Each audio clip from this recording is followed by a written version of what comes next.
नमस्कार दोस्तों। आज का जो लेक्चर है वो BSc final year mathematics students के लिए है, जिसमें हम पेपर फर्स्ट एब्स्ट्रैक्ट अलजेब्रा के चैप्टर नंबर 10 की बात करेंगे। और ये जो लेक्चर है चैप्टर नंबर 10 का 27 लेक्चर है।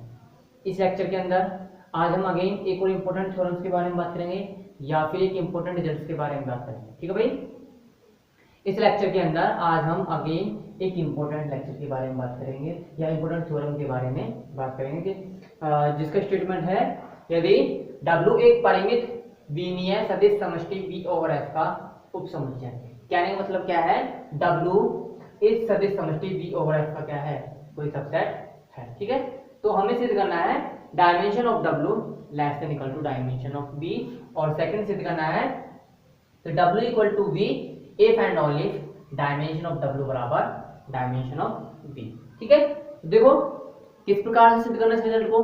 तो सबसे पहले आपको जो भी स्टेटमेंट में दिया गया है इंफॉर्मेशन वो लिखिए, फिर उसके बाद आप देखिए कि आपको क्या सिद्ध करना है, और फिर आपको अपने आप पता चल जाएगा कि हमें इस रिजल्ट को सिद्ध करने के लिए किन किन इंफॉर्मेशन की आवश्यकता होगी और किस किस स्टेप में हमें इस रिजल्ट को सिद्ध करना होगा। तो देखो सबसे पहले आपको क्या दिया गया है, इस स्टेटमेंट के अंदर एक सदिश समष्टि दी गई है V ओवर F। ठीक है, क्या दिया गया है, एक सदिश समष्टि V ओवर F दी गई है। तो देखिए दिया गया है V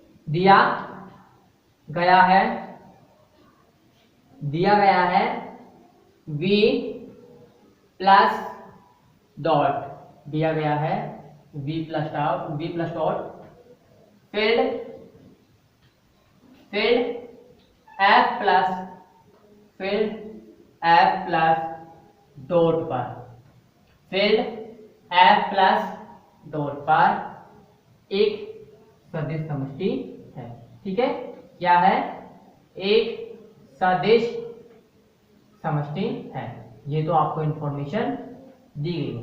ठीक है, साथ साथ आपको क्या दिया गया है, इस सदिश समष्टि के आपको V में देंगे, मतलब ये जो सदिश समष्टि V ओवर F है इसकी डायमेंशन कितनी है, फाइनाइट।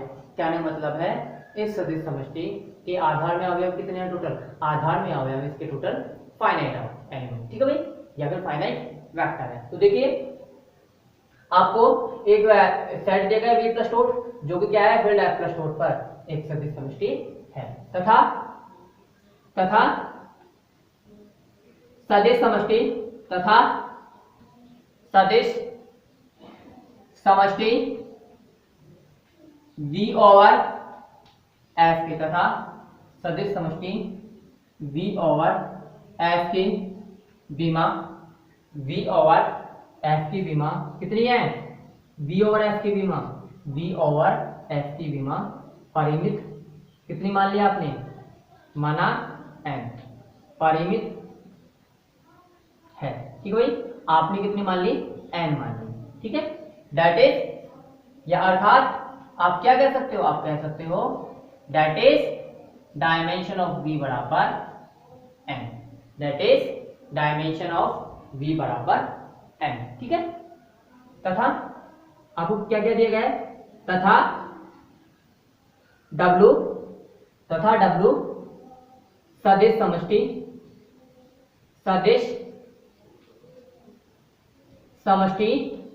V ओवर F का, सदिश समष्टि V ओवर F का एक उपसमुच्चय है। क्या है, W सदिश समष्टि V ओवर F का एक उपसमुच्चय है। दैट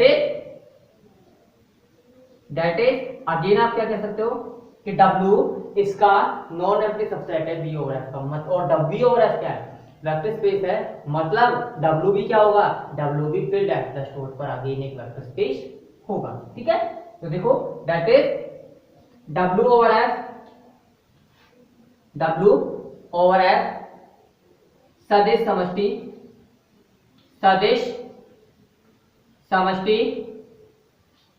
V ओवर F, सदिश समष्टि V over F, W over F सदिश समष्टि V ओवर F की सदिश उपसमष्टि है। क्या है भाई, ये वेक्टर सब स्पेस है, सदिश उप समष्टि है। ठीक है, ये आपको इंफॉर्मेशन दी गई है। आप देखो, ये तो कंप्लीट इंफॉर्मेशन आपको दे दी गई है। आपको पता है, आपने इससे पहले वाला जो लेक्चर था, लेक्चर नंबर 26, उस लेक्चर के अंदर आपने क्या एक इंपॉर्टेंट रिजल्ट्स के बारे में बात की कि एग्जिस्टेंस थ्योरम या फिर अस्तित्व प्रमेय। उसमें आपने क्या सिद्ध किया था कि प्रत्येक परिमित विमीय सदिश समष्टि का एक आधार होता है, या फिर every finite dimensional vector space has a basis, या फिर आप हिंदी में बोले तो प्रत्येक परिमित विमीय सदिश समष्टि का एक आधार होता है। तो यहाँ पे जो वेक्टर स्पेस आपको दिया गया है V ओवर F, उसकी डायमेंशन कितनी है? उसकी डायमेंशन टोटल है n। क्या नहीं मतलब है, वो कैसा सदिश समष्टि है? परिमित विमीय सदिश समष्टि है। ठीक है, तो आप क्या कह सकते हो, चूंकि V ओवर F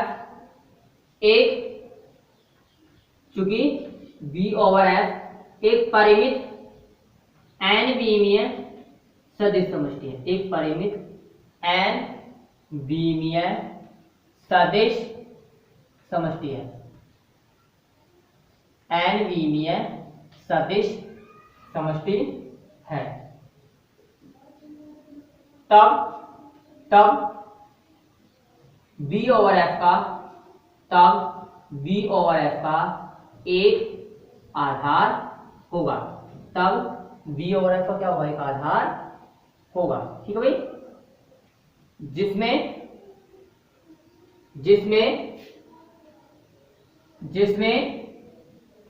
अवयवों की संख्या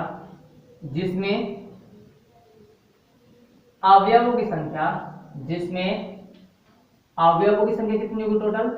भाई इसके आधार, ये खुद कितना, इसकी खुद की डायमेंशन कितनी है? खुद की डायमेंशन n है, तो कहने का मतलब इसके आधार में अवयवों की संख्या कितनी होगी? n होगी। तो मतलब आप क्या कह सकते हो कि जिसमें अवयवों की संख्या n होगी, जिसमें अवयवों की संख्या कितनी होगी? n होगी। किसके द्वारा लिखा है आपने? अस्तित्व प्रमेय के द्वारा। ये जो आपने स्टेटमेंट लिखा है, ये जो आपने रिजल्ट दिखाई है, किसको द्वारा लिखा है? ये आपने लिखा है अस्तित्व प्रमेय के द्वारा। ठीक है, तो देखो इसके आधार में अवयवों की संख्या n है, तो मतलब आधार भी होगा कोई ना कोई। ठीक है, तो आपका आधार मान लीजिए, माना S बराबर V1, V2, V3 dot dot dot Vn, V over F का क्या है? आधार है, V ओवर F का आधार है। ठीक है भाई, ये क्या है? ये जो सेट आपने ऐसे लिया है, इस सेट में जितने n एलिमेंट है, ये क्या है? ये V ओवर F का आधार है। अब देखो, ये V ओवर F का आधार है, तो देखिए आप क्या कह सकते हो कि अर्थात n प्लस 1, अर्थात n प्लस 1 या उससे अधिक सदिशों का समुच्चय, उससे अधिक सदिशों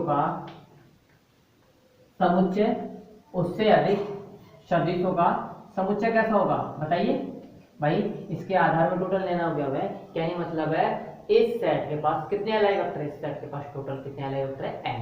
अगर इससे ज्यादा वेक्टर आपने कंटेंट किए किसी सेट के अंदर, तो वो जो सेट हो जाएगा वो हो जाएगा एलडी सेट, और वो जितने भी वेक्टर होंगे वो सारे के सारे कैसे वेक्टर होंगे? एलडी वेक्टर होंगे। तो आप क्या कह सकते हो कि अर्थात n+1 या उससे अधिक सदिशों का समुच्चय एक घातांक परतंत्र समुच्चय होगा। क्या होगा? एक घातांक परतंत्र समुच्चय होगा। ठीक है भाई, क्या होगा? एक घातांक परतंत्र समुच्चय होगा। आप देखिए यहां तक कंप्लीट सारा मामला। अब उसके बाद क्या है, आपको सिर्फ क्या करना है? Dimension of W less then dimension of V। ठीक है, आपको क्या सिद्ध करना है कि W की dimension vector subspace W over F की dimension vector space V over F की डायमेंशन से तो कम होगी या फिर बराबर होगी। ठीक है, तो भाई अब इसकी डायमेंशन आपको शो करनी है, डायमेंशन फाइंड आउट करनी है ना आपको डब्ल्यू की। डब्ल्यू की डायमेंशन फाइंड आउट करने से पहले सबसे पहले इसका आधार मानिए, ठीक है, आधार मानिए। तो देखो माना माना S1 बराबर V1 V2 V3 dot dot dot Vm, जहां जहां small m less than equal to m, जहां small m less than equal to m, W over F का आधार है, ठीक है, क्या है, W ओवर F का आधार है, ठीक है, W ओवर F का क्या है, आधार। भाई आपको डायमेंशन शो करने से सबसे पहले कैसा सेट लेना पड़ेगा, जिसके अंदर कितने वेक्टर हो, जिसके अंदर वेक्टर स्पेस के डायमेंशंस के बराबर या फिर उससे कम वेक्टर हो, ठीक है। तो ये आपको मानना है। तो आपने ये S1 क्या मान लिया, कि मान लिया ये S1 क्या है, इसका आधार है। अब इसका आधार है तो इसका आधार को आपको सिद्ध करना है, क्या, इसके डायमेंशन को सिद्ध करने, डायमेंशन फाइंड आउट करने के लिए क्या करना पड़ेगा, इसके आधार के जो भी एलिमेंट है उसको सभी को आपको क्या शो करना है, Li वेक्टर। दूसरा आपको ये भी शो करना है कि W ओवर F के प्रत्येक एलिमेंट को इस आधार के एलिमेंट्स के लीनियर कॉम्बिनेशन में लिख सकते हैं, ठीक है भाई। ये दो चीजें आपको क्या करनी है, शो करनी है। दोबारा सुन लीजिए, आपको W ओवर F की डायमेंशन फाइंड आउट करनी है तो सबसे पहले करना क्या होगा, आपको इस सेट S1 को क्या शो करना पड़ेगा, Li वेक्टर, ठीक है, इस सेट S1 क्या शो करना पड़ेगा, Li वेक्टर। दूसरी बात, W ओवर F के प्रत्येक वेक्टर को इन Lm Li वेक्टर्स के लीनियर कॉम्बिनेशन में लिख सकते हो। अगर आप लिख सकते हो तो आप कह सकते हो कि ये S1 क्या है, W ओवर F का आधार है, ठीक है। यहाँ पे मैंने गलत ले लिया, या फिर आप इसको कैसे कह सकते हो कि यहाँ पे आधार मत मानो, माना S1 किसका सबसेट है, माना S1 सबसेट है B ओवर, S1 सबसेट है S का, माना S1 समुच्चय S का एक उपसमुच्चय है, ठीक है, क्या है, समुच्चय S का एक उपसमुच्चय है, ठीक है। तो ये कंप्लीट आपकी इंफॉर्मेशन होगी, ठीक है। S1 को आपने क्या मान लिया, S का एक उपसमुच्चय मान लिया, that is 5 does not equal to S1 subset of S, that is 5 does not equal to S1 subset of S, ठीक है। अब आपको क्या करना है, आपको सिद्ध करना है ये dimension of W less than equal to dimension of V, और सेकंड सिद्ध करना है W equal to V if and only if dimension of W बराबर डायमेंशन ऑफ V, ठीक है। तो देखिए कैसे सिद्ध करेंगे इसको। सबसे पहले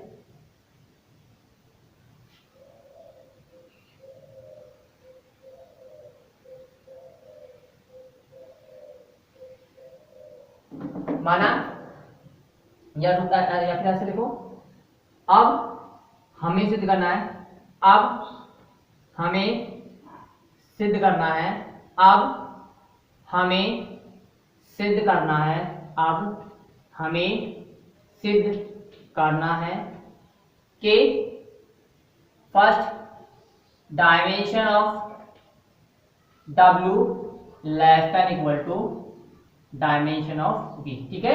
आपको क्या सिद्ध करना है, dimension of W less than equal to dimension of V, और सेकंड सिद्ध करना है कि W equal to V if and only if dimension of W बराबर डायमेंशन ऑफ V, ठीक है, डायमेंशन ऑफ W बराबर डायमेंशन ऑफ V, ठीक है। अब देखो इसके लिए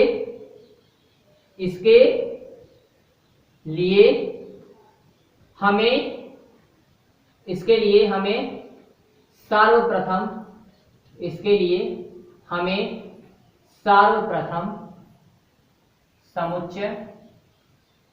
समुच्चय S1 को एक घातांक, समुच्चय S1 को एक घातांक स्वतंत्र समुच्चय सिद्ध करना होगा, एक घातांक स्वतंत्र समुच्चय सिद्ध करना होगा,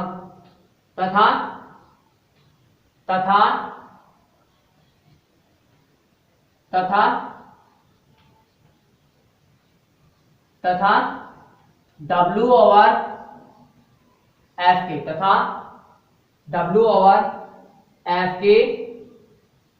प्रत्येक अवयवों को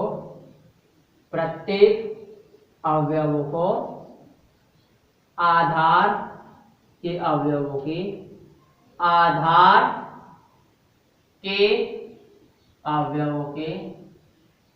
एक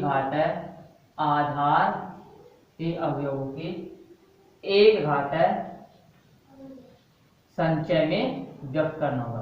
क्या करना पड़ेगा, S1 को आपने वाले दिखाना पड़ेगा और साथ के साथ आपको W ओवर F के प्रत्येक अवयव को आधार के अवयव की एक घात संचय में दिखाना होगा, एक घात संचय में व्यक्त करना होगा। ठीक है भाई। अब देखो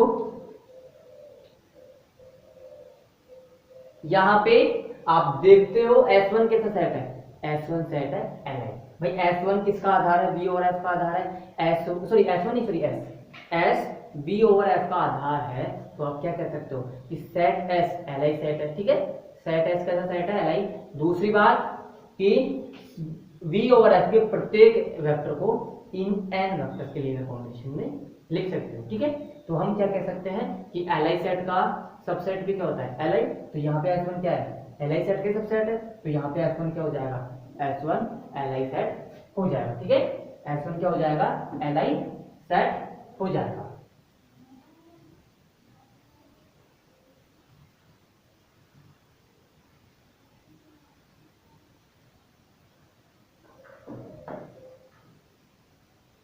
चूंकि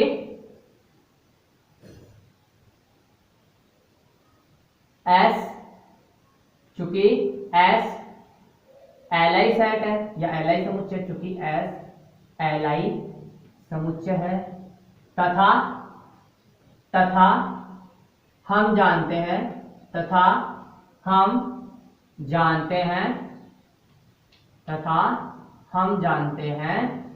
Li समुच्चय का प्रत्येक उप समुच्चय Li समुच्चय का प्रत्येक उप समुच्चय Li होता है, Li समुच्चय का प्रत्येक उप समुच्चय Li होता है। ठीक है भाई, Li होता है। इसलिए S1 Li समुच्चय होगा। ठीक है, S1 क्या होगा, Li समुच्चय होगा। ठीक है, अब ये यहाँ पे कंप्लीट हो गया। अब देखो S1 को आपको क्या शो करना था, S1 को आपको शो करना था Li और दूसरा क्या शो करना था कि W ओवर F के प्रत्येक एलिमेंट को इसके लिए कॉम्बिनेशन में लिख सके। तो यहाँ पे एक पार्ट तो सिद्ध हो गया। अब दूसरा देखो, माना small v, small v1, small v2, small v3 dot dot dot small vn, जहां पे n क्या है, less than equal to n, W over F के क्या है, सदिश है। ठीक है, W ओवर F के क्या है, सदिश है। आपने क्या किया, आपने small v, small v1, small v2, small v3 dot dot dot small vn को क्या मान लिया, W ओवर F के सदिश है। तब आप क्या कह सकते हो, तब ये m+1 सदिश क्या हो जाएंगे भाई, m का मान आप n के बराबर लो। ठीक है, m का मान आप n के बराबर लीजिए। ठीक है, m का मान आपने n के बराबर ले लिया, तो ये तो टोटल हो गए n और इसको मिला लेते तो टोटल कितना हो जाएगा, n+1। ठीक है, तो आपको पता है कि vector space V over F की डायमेंशन ही n है, डायमेंशन उसकी n है, तो n+1 वेक्टर्स का सेट क्या हो जाएगा, n+1 वेक्टर्स का सेट हो जाएगा आपका LD सेट। ठीक है, और W ओवर F क्या उसका सबसेट है। तो ये आप क्या कह सकते हो कि ये जो वेक्टर्स हैं, ये वेक्टर्स क्या हो जाएंगे, LD वेक्टर्स हो जाएंगे। क्यों हो जाएंगे, क्योंकि W ओवर F किसका सबसेट है, W ओवर F सबसेट है V ओवर F का। ठीक है, W ओवर F किसका सबसेट है? V ओवर F का। आपको पता है V ओवर F के किन्हीं भी n+1 एलिमेंट्स का सेट हमेशा LD सेट होता है, तो W ओवर F के अंदर ही ये n+1 एलिमेंट्स क्या हो जाएंगे? LD सेट हो जाएंगे। तब ये n+1 सदिश एक घातांक परतंत्र सदिश होंगे, एक घातांक परतंत्र सदिश होंगे। क्या होंगे ये? एक घातांक परतंत्र सदिश होंगे। ठीक है, क्या होंगे ये n+1 सदिश? एक घातांक परतंत्र सदिश होंगे। दैट इज अब एक घातांक परतंत्र सदिश होंगे, और मतलब आप क्या कर सकते हो, ये तो Li वेक्टर है, तो मतलब इस वेक्टर को आप तीन n वेक्टर्स के लीनियर कॉम्बिनेशन में लिख सकते हो। हमने एक रिजल्ट पढ़ा था कि वेक्टर स्पेस की डायमेंशन कितनी है? n। ठीक है, वेक्टर स्पेस की डायमेंशन है n, और उसके बेसिस में वेक्टर है v1 से लेके vn, और एक वेक्टर आपको किसका दे दिया? वेक्टर स्पेस का दे दिया v का। v उन n वेक्टर्स का लीनियर कॉम्बिनेशन होगा यदि और केवल यदि v इन n वेक्टर्स का लीनियर कॉम्बिनेशन होगा यदि और केवल यदि इन n+1 वेक्टर्स का सेट क्या हो? इन n+1 वेक्टर का सेट LD सेट हो। कहने का मतलब है, हमने एक स्टेटमेंट पढ़ा था जिसके अंदर आपको vector space V over F की डायमेंशन दी गई थी n, मतलब उसके आधार में अवयव संख्या थी n अवयव कौन कौन से थे? v1 से लेके vn। ठीक है, और एक वेक्टर आपको vector space V over F का दे दिया था, तो वो वेक्टर स्मॉल v उन n वेक्टर्स का लीनियर कॉम्बिनेशन होगा यदि और केवल यदि इन n+1 वेक्टर्स का सेट क्या होना चाहिए? LD सेट होना चाहिए। तो यहाँ पे देखो इन n+1 वेक्टर्स का सेट LD है, मतलब इस वेक्टर स्मॉल v को इन m वेक्टर्स के लीनियर कॉम्बिनेशन में लिख सकते हैं, मतलब इस वेक्टर स्मॉल v को इन m वेक्टर्स के लीनियर कॉम्बिनेशन में लिख सकते हैं। दैट इज सदिश स्मॉल v को, दैट इज सदिश स्मॉल v को m सदिशों के एक घातांक m सदिशों के एक घातांक संचय में लिख सकते हैं। क्या कर सकते हैं? एक घातांक संचय में लिख सकते हैं। ठीक है भाई, दैट इज अगेन देखो, दैट इज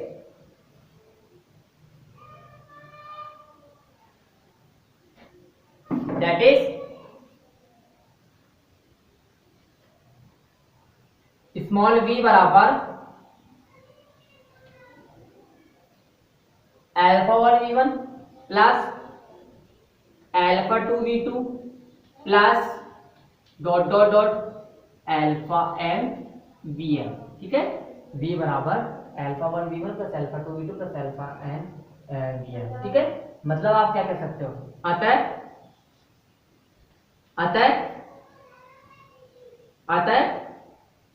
S1 बराबर आप देखो भाई, आपने इन m वेक्टर्स को क्या शो कर दिया? Li शो कर दिया। देखो यहाँ पे शो कर तो दिया आपने इन m वेक्टर्स को, इन m वेक्टर्स का आपने Li शो कर दिया, और आपने क्या शो कर दिया कि W ओवर F के प्रत्येक एलिमेंट स्मॉल v को इन m वेक्टर्स के लीनियर कॉम्बिनेशन में लिख सकते हैं। मतलब आप क्या कह सकते हो कि S1 क्या है? S1 W ओवर F का आधार है। अतः S1 बराबर v1, v2, v3 dot dot dot vm W over F का, W ओवर F का आधार है। क्या है? W ओवर F का आधार है। That is dimension of W over F, that is dimension of W over F बराबर small m। ठीक है, बराबर स्मॉल m, जहां पे स्मॉल m किससे छोटा है? बराबर स्मॉल m छोटा है, बराबर है स्मॉल m से। That is dimension of W over F less than equal to, m की वैल्यू क्या है? Less than equal to small m, और इस स्मॉल m की वैल्यू है dimension of V over F। That is dimension of W over F less than equal to dimension of v over f। ठीक है, यहाँ पर कंप्लीट हो गया फर्स्ट पार्ट। सेकंड देखो,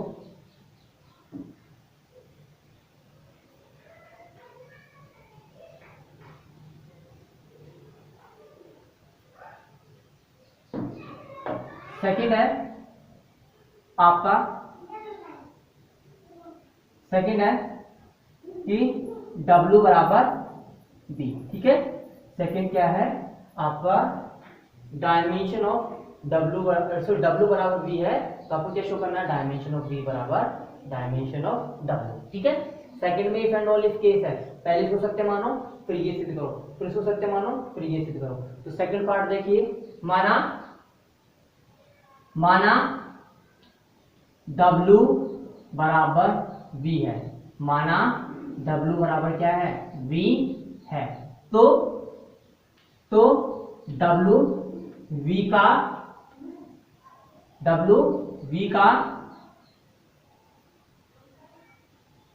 या W V की सदिश उपसमष्टि होगी। W क्या होगी, V की सदिश उपसमष्टि होगी, तथा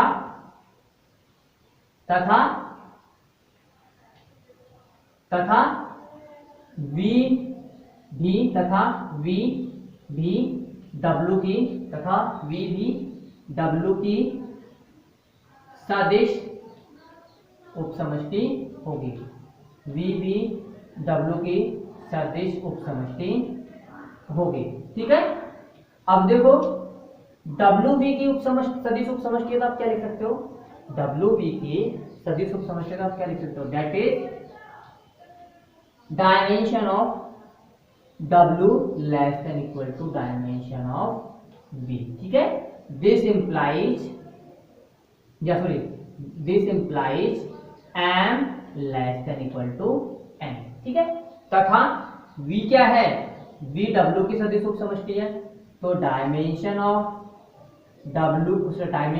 V less than equal to क्या हो जाएगा, डायमेंशन ऑफ W। ठीक है, this implies N less than equal to M। मतलब आप क्या कह सकते हो, आप ये कह सकते हो, this implies A less than equal to B less than equal to A। ठीक है, मतलब आप क्या कह सकते हो, डायमेंशन ऑफ V बराबर डायमेंशन ऑफ W। ठीक है, दैट इज M बराबर N, दैट इज M बराबर N। ठीक है, तो ये आपका सेकंड का फर्स्ट पार्ट कंप्लीट हो गया। अब की बार ये मान लो, माना डायमेंशन ऑफ W बराबर डायमेंशन ऑफ V, तो क्या सिद्ध कर दो, W बराबर V सिद्ध कर दो। ठीक है, माना या ऐसे देखो, विलोमतय में देखो इसको, विलोमतय। ठीक है, ये सेकंड का कौन सा पार्ट है, विलोमतय। तो विलोमतय में लिखो, माना डायमेंशन ऑफ W बराबर डायमेंशन ऑफ V। ठीक है, आपने मान लिया विलोमतय में, माना डायमेंशन ऑफ W बराबर डायमेंशन ऑफ V। तब हमें क्या सिद्ध करना है, W बराबर V। तब हमें सिद्ध करना है W बराबर V। ठीक है, क्या सिद्ध करना है, W बराबर V।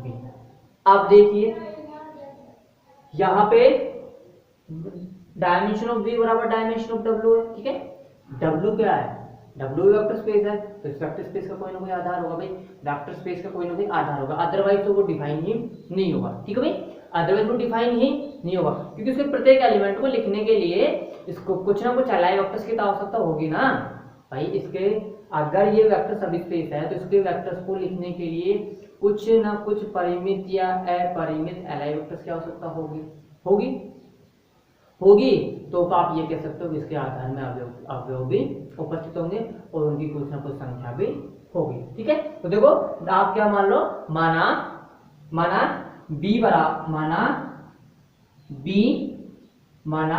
Small b W over f का आधार है। ठीक है, माना V क्या है, W ओवर F का आधार है। ठीक है, V W ओवर F का आधार है, मतलब आप क्या कह सकते हो, मतलब ये कह सकते हो कि दैट इज W के प्रत्येक वेक्टर को V के प्रत्येक वेक्टर के लीनियर कॉम्बिनेशन में लिख सकते हैं, या फिर लीनियर स्पान ऑफ V बराबर कैपिटल W, या फिर आप क्या लिखते हो, that is linear span of V बराबर W। ठीक है, अब देखिए लीनियर स्पान ऑफ V बराबर W आ गया, लेकिन आपको पता है कि दोनों की डायमेंशन क्या है, बराबर है, दोनों की डायमेंशन क्या है, बराबर है। साथ ही साथ दोनों के डायमेंशन तो बराबर है साथ ही साथ आपको ये भी पता है कि W क्या है, W V ओवर F का कोई वेक्टर सबस्पेस है, W क्या है, V ओवर F का कोई ना कोई वेक्टर सबस्पेस है।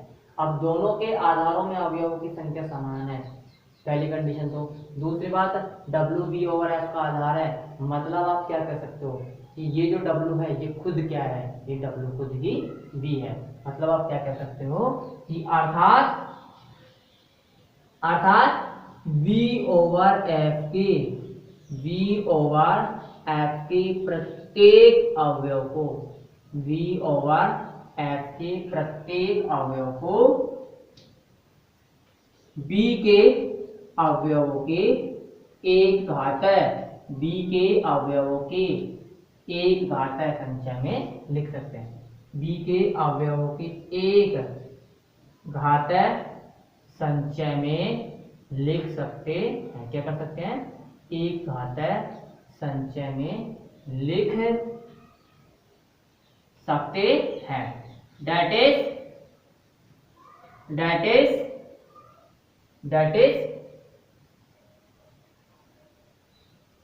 Is linear span of B बराबर V, that is linear span of B बराबर V। और यहाँ पे ये हो गई इक्वेशन नंबर 1, ये हो गई इक्वेशन नंबर 2। तो समीकरण 1 व 2 से क्या कह सकते हो, समीकरण 1 व 2 से आप कह सकते हो कि कैपिटल V बराबर कैपिटल W। ठीक है, दोनों इक्वेशन से आप क्या रिजल्ट निकाल सकते हो कि वेक्टर स्पेस V इसके बराबर है, वेक्टर स्पेस W के बराबर है। और आज की जो आपकी क्लास है वो यहाँ पे कंप्लीट होती हुई, ये जो थ्योरम है ये आपकी इंपॉर्टेंट थ्योरम है, इस थ्योरम को अच्छे से आप कंसेप्ट्स को क्लियर कर ले और अच्छी तरीके से पढ़ लें, क्योंकि यहाँ आपको दिक्कत आने वाली है इस पॉइंट पे। इसका मैं समझा देता हूँ दोबारा से। देखो भाई, आपको स्टेटमेंट में क्या दिया गया था कि W क्या है, V ओवर F का सब स्पेस है। ठीक है, मतलब W के अंदर एलिमेंट किसके हैं, V ओवर F के एलिमेंट है। लेकिन आपको पता दोनों के आधार सेम है, दोनों के आधार क्या है, मतलब दोनों की बीमा क्या है, सेम है, दोनों की बीमा सेम है, तो मतलब आप क्या कह सकते हो कि दोनों के आधारों में अवयवों की संख्या भी समान होगी, आधार के अवयवों की संख्या भी समान होगी। मतलब आप W के प्रत्येक वेक्टर को लिखने के लिए इस सेट B के एलिमेंट्स का अगर आप यूज कर सकते हो, तो आप V के एलिमेंट को लिखने के लिए भी इनका यूज कर सकते हो, क्योंकि W के एलिमेंट है क्या, W के एलिमेंट ही V के एलिमेंट है। W में जो एलिमेंट है वो किसके एलिमेंट है, B के एलिमेंट है। तो जब W के एलिमेंट को लिखने के लिए आप सेट B की आवश्यकता पड़ रही है, तो B के एलिमेंट को लिखने के लिए किसकी आवश्यकता पड़ेगी, सेट B के एलिमेंट्स की आवश्यकता पड़ेगी। तो आप क्या कर सकते हो, लीनियर स्पान ऑफ B बराबर स्मॉल v। तो यहाँ से दोनों इक्वेशन से रिजल्ट निकाल लिया आपने, स्मॉल v बराबर कैपिटल W। ठीक है, तो आज का जो लेक्चर है वो यहीं पर कंप्लीट होता हुआ, और नेक्स्ट लेक्चर में हम एक अगेन इंपॉर्टेंट थ्योरम के साथ मिलेंगे। तो धन्यवाद।